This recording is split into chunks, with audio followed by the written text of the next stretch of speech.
नमस्कार मित्रांनो, घरकुल लाभार्थ्यांसाठी अतिशय आनंदाची बातमी आहे। मित्रांनो, घरकुल लाभार्थ्यांना आता निधी मंजूर करून देण्यात आलेला आहे। त्या संदर्भातला GR सुद्धा आलेला आहे। तर कोणत्या घरकुल लाभार्थ्यांना हे पैसे मिळणार आहे, किती निधी मंजूर करण्यात आलेले आहे, कोणत्या वर्षातील घरकुल लाभार्थ्यांना हे पैसे मिळणार आहे, याविषयी सविस्तरपणे माहिती आपण आजच्या या व्हिडिओमध्ये बघणार आहोत। तरी मित्रांनो, हा व्हिडिओ शेवटपर्यंत बघा। मित्रांनो, या ठिकाणी आपण बघू शकता पुण्यश्लोक अहिल्यादेवी होळकर घरकुल योजनेअंतर्गत सन 2023-24 व 2024-25 मध्ये कार्योत्तर मान्यता देण्यात आलेल्या घरकुलांसाठी निधी उपलब्ध करून देण्याबाबत महाराष्ट्र शासन यांचा दिनांक 27 मार्च 2026 रोजीचा हा GR आहे। ज्या घरकुल लाभार्थ्यांना घरकुल मंजूर करण्यात आलेले आहेत त्या घरकुल लाभार्थ्यांना या ठिकाणी निधी उपलब्ध करून देण्यात आलेला आहे, त्याविषयी हा शासन निर्णय आहे।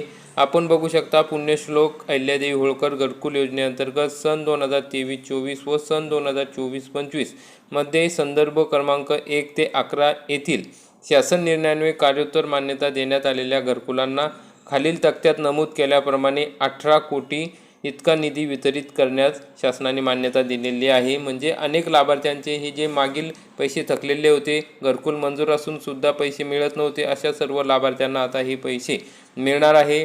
त्यासाठी 18 कोटी रुपयाचा हा निधी उपलब्ध करून देण्यात आलेला आहे। तर मित्रांनो, अशा पद्धतीने आपण बघू शकता परभणी, पुणे, लातूर, सांगली, बीड, जालना, चंद्रपूर, संभाजीनगर, छत्रपती संभाजीनगर, सोलापूर अशा सर्व जिल्ह्यातील जे काही लाभार्थी आहेत त्यांचा जो निधी राहिलेला आहे, यापूर्वी दिलेला निधी आणि आता नंतर जो काही निधी अतिरिक्त निधी आहे तो आता त्यांना मिळणार आहे। त्यासाठी 18 कोटी रुपये मंजूर करण्यात आलेले आहे। तर अति महत्त्वाची अशी बातमी आहे मित्रांनो। जास्तीत जास्त घरकुल लाभार्थ्यांपर्यंत हा व्हिडिओ नक्की शेअर करा आणि व्हिडिओ आवडल्यास व्हिडिओला लाईक करा, चॅनलला सबस्क्राईब करा। धन्यवाद।